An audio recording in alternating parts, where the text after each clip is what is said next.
I tell everyone, when you look at money first, your end game will be so worse. How? Because you will not be so visionary, you not look beyond the borders when you put money first. Many people sell fake products because they have not tested the market first. They have not got to know what their client wants. They have used the poorest methods of marketing because they have money back in their mind. Yes. That when I get money out of this piece, my life will be so happy. At the end, what will you be getting? Nothing. Because no one will be comfortable to use your product. But when you put time, quality, money comes. Okay. When these two are mastered very well, money just falls in without even putting in too much effort. So time, quality, and then the money next. And above it all, God. Above it all, God. Yes, because the designs you are seeing, someone just dream about them. Wow. I dream, I draw on paper, then I design.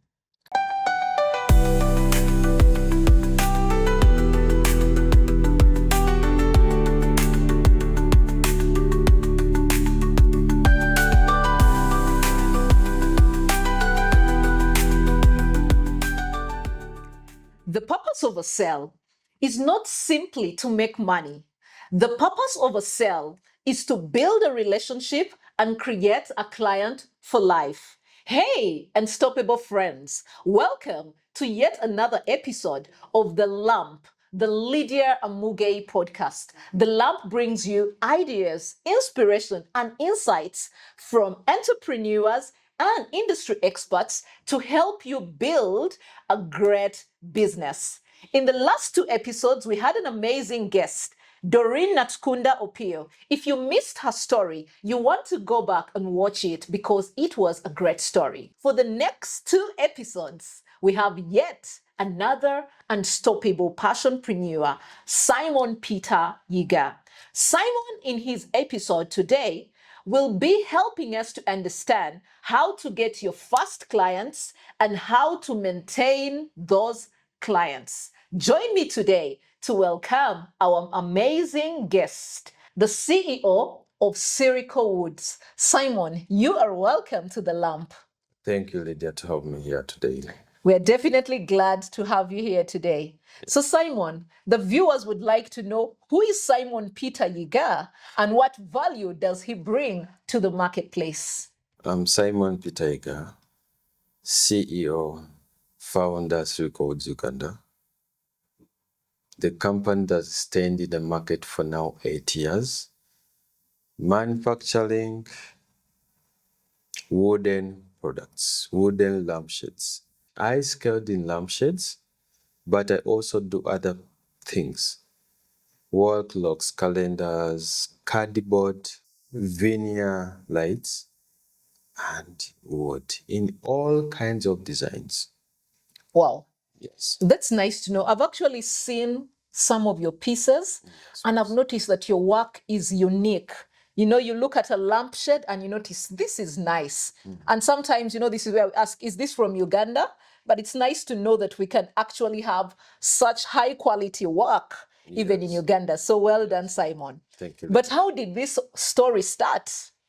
The story started in 2017, but of course, I didn't start with what you see right now.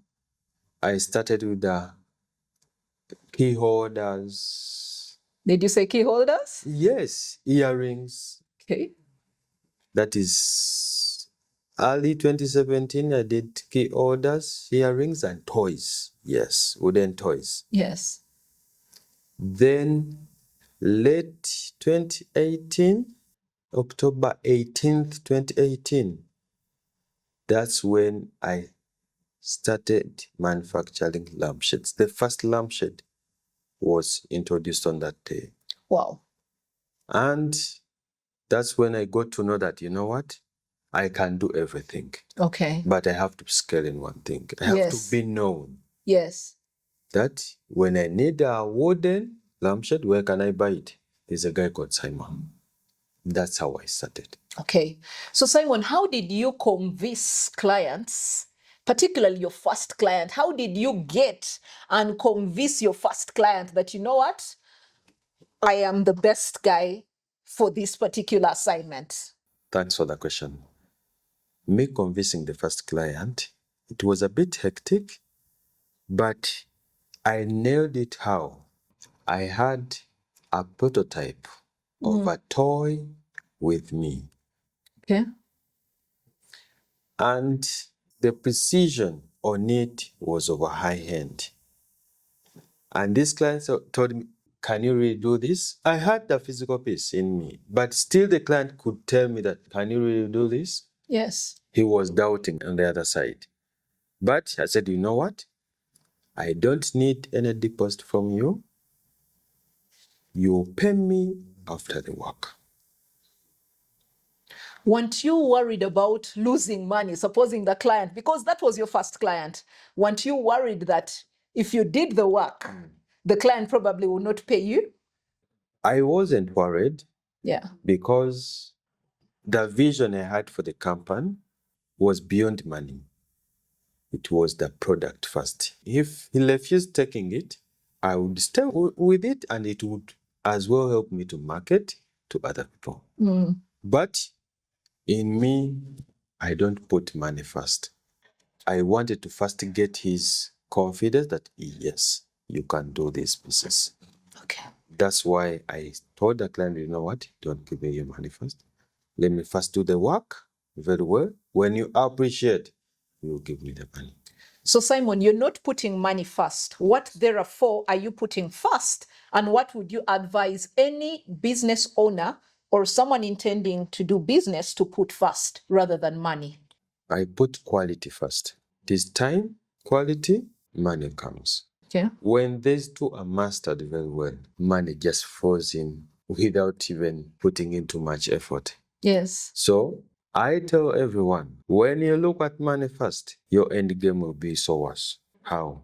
Because you will not be so visionary, you not look beyond the borders when you put money first. Many people sell fake products because they have not tested the market first. They have not got to know what their client wants. They have used the poorest methods of marketing because they have money back in their mind. Yes. That when I get money out of this piece, my life will be so happy. At the end, what will you be getting?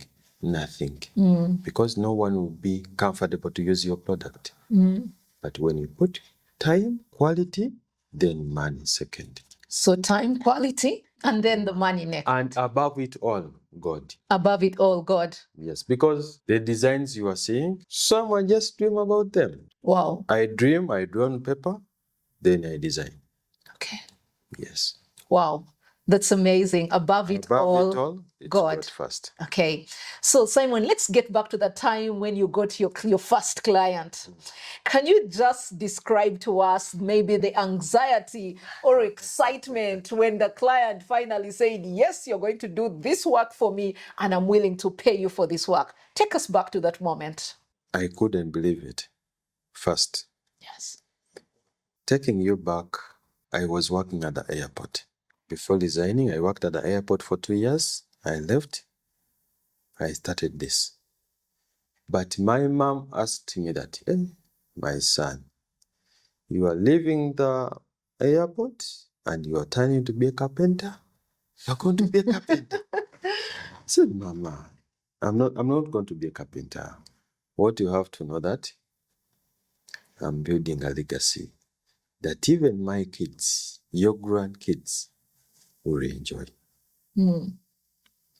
So when I got a first customer and paid me some good money, I called Mama, said, Mom, do you know that I've got an order of 1 million?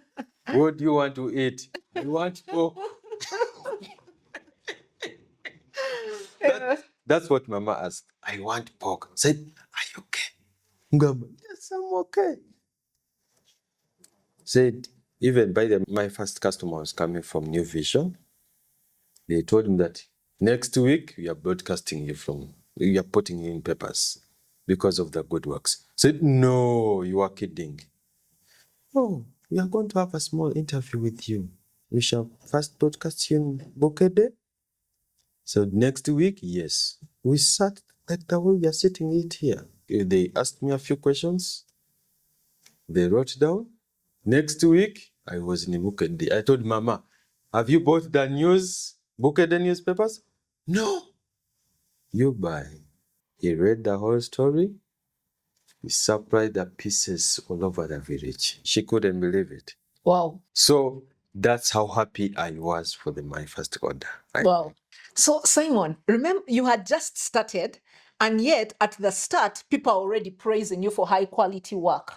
How were you able to ensure that you're producing high quality work even with limited resources? Because these days, people's excuse for poor quality work is the limited resources. How were you able to pull off that, yet you had just started? First, the machine I was using, it was for one of the doctors in Makerere there. And when you talk of laser machines, they are the most high-end precision machines we have on the market. By the time I started, we had few of them in Uganda. Secondly, I had a background. Yes, I knew that cutting and designing my work is sorted. Now, the finishing phase of it. I had a background of my landlord where I was. Where I was, my landlord he has a big paint company in Uganda. I gave him free coasters, table coasters. He loved them. He said, you know what? I'm going to teach you how to spray and sand these pieces to reach the market level. So whenever I could cut works, I could take them to Imperial Paints. Yes. For spraying. But I would be there when those pieces are sprayed. Okay. After that, I take them to the client. Yes. That's how I managed to maneuver all the weaknesses, the mistakes I would make in quality. Yes. Because this guy knew what he was doing. So you partnered with people who would enable you enhance your work at an early stage. Thank you. So what advice would you give to someone about early partnerships to be able to enhance the quality of their work? How do they handle such kinds of partnerships that can help them enhance the quality of their work at start of their businesses? A few mistakes that teenagers are doing nowadays is that for him to get a partnership to someone, he will first engage him in money business. That, you know what, you to teach me this, let me pay you something.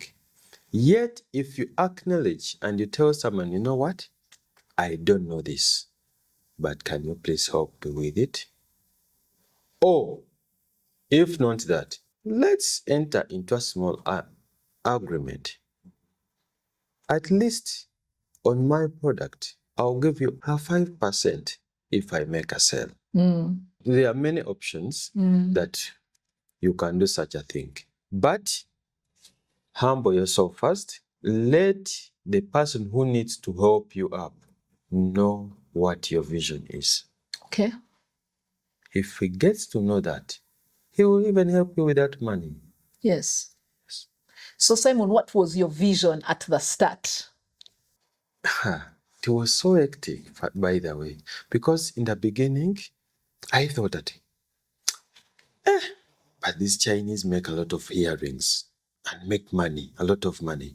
Because I could cut 250 earrings and I could earn 1 million plus out of those pieces. Said, let me scale in this. But back in my mind, I said, people get earrings all over the world. How can I penetrate with my wooden pieces? And secondly, these pieces are just craft that they'll be put on different occasions. And in Uganda here, few people appreciate craft. I said, you know what? Let me scale in wall hangings or clocks. Said, you know what? Okay. I did clocks. Afterwards, when I introduced lampshades, said, let me do this. These other things will just come in. So did you seek feedback from your customers when you had just started, or you just kept on making different products as the market demanded from you? Yes, of course, I had feedbacks, but basically it was about paint, because paint of those days was the normal varnish and it had that weird smell. So customers, I can't manage the smell of the paint. Till when the guy introduced another paint, it's called matte lacquer. Matte lacquer is a fast dry paint that you can mix in any stain of your wish. By the way, when I did that, I even started exporting to Spain. Yes, I made some pieces to Spain. It had laid a bit because of the paint I was using. Yes. But when I told it's called Mr. Guedeco, the owner of Imperial Paint, told, you know what, I've got a deal in Spain. These guys want these pieces. But they are asking me of the kind of paint I use, which they disagree with it. What other paint can I use? So let's do lac matte. And by that time, lac matte was, I think B Plus was using that paint, lac matte. So I used it again. I've never bought any foam paint till now. Okay. Wow. So as you listen to the customer feedback, you are able to improve your product and service. Yes. Wow, that's amazing. So I just heard you saying that you now started supplying to Spain, okay? Yes. Someone who had started with just one client now is all of a sudden supplying clients even in Spain. Yes. So how did you go from one client to many clients in Uganda and many more clients across nations? How did I go there? It was, I think, I made one certain Indian guy at a cashier. That Indian guy was the first guy to buy my toy worth the 50,000 by that time. So we sat the way we are sitting here. He told me that, you know what, let's work together as a team. I'm taking this percentage, you are taking this percentage. I gave him 20% on each client he gets at that tender stage of business. Okay. It was a big boost on my side. That's when I started getting customers from abroad. Yes. Because he used to, by the way, for him, he was selling through websites. Yes. He used his websites to sell my products. Okay. So whoever client he gets, just give him or her my number, and I start engaging with him. Okay. Yes. So beyond that client, how else did you look for clients? Because the viewers would also want to know, there's that person who is there, they have a good product, they have a good service, but they are stuck with the good product or service and wondering how they can get clients. How would you help someone who has just started or someone who is growing their business to be able to get more clients? Is it luck? No, it's never luck.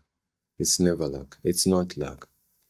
First, when you have a good product, think about a few things. Don't think about money first. Leave money besides. There is a traditional way of marketing. That's a door-to-door marketing. It's the best of all. However much social media is there, but door-to-door is the best. Move with one of your products.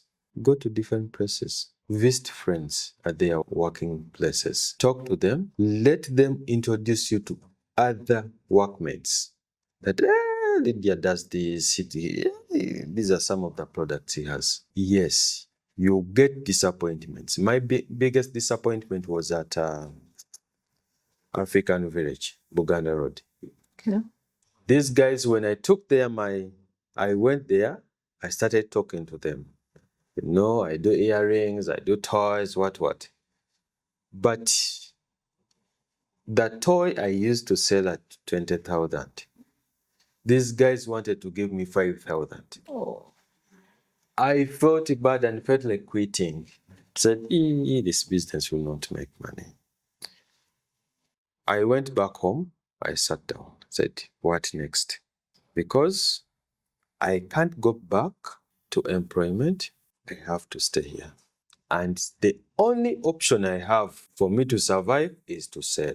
So I had to wake up and move. Okay. And me, I have only one option. Those are the products I have. Remember, you are renting, you are eating, you are moving, but you don't earn anything from anywhere apart from your products.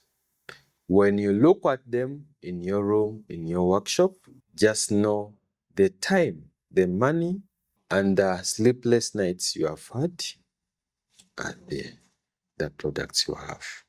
So the only happiness you can get is to sell them. Okay. Yes, social media is good. You can as well sell your products on social media, but it will need some money and some skills. Money to boost, money to get influencers. Yes. But if you want to move a longer distance, don't start by running, start by walking. These mentors are there to boost our journeys, but not to move on their paces. Okay. Just to boost. Just to boost our journey. Just to boost the journeys. Help me understand what that exactly means in a practical sense, because very many people are being told, get a mentor here, get a mentor there.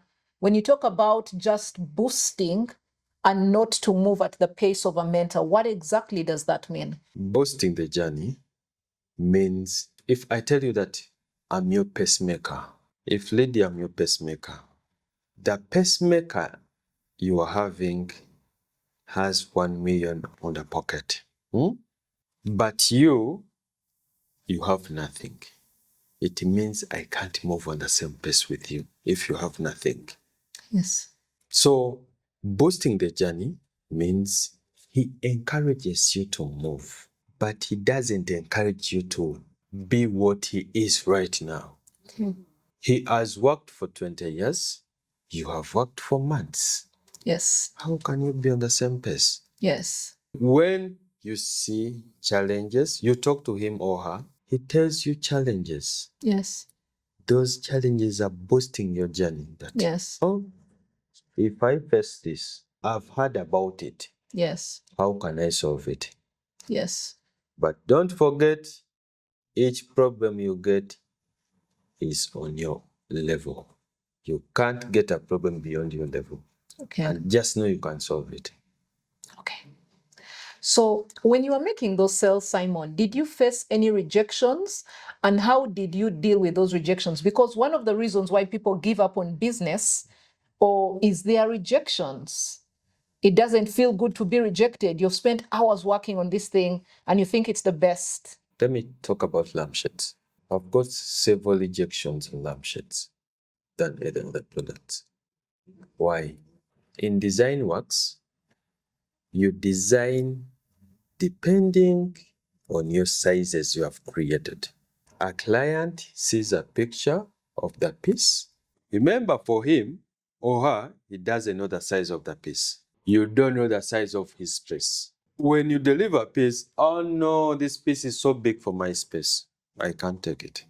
By that time, I didn't have a showroom, but my sitting room, my kitchen, I was sleeping in a 2-bedroom house by that time. Those were my showrooms. If you fail to take the piece, I put it in my bedroom. I sit down, I said, okay, now what next? Because by that time I didn't have a machine. I was using somebody's machine and he used to charge me in minutes. In minutes? Yes, each minute is 1,000. Wow. That is 2018. Each minute was 1,000. I've already spent money on that. So I had to look for other orders because this client didn't give up. Said, when are you delivering my other piece? Because I want it a bit small than the ones you made. I had to look for the money to redo the piece, then I deliver. But not giving up because my vision was still big. Okay.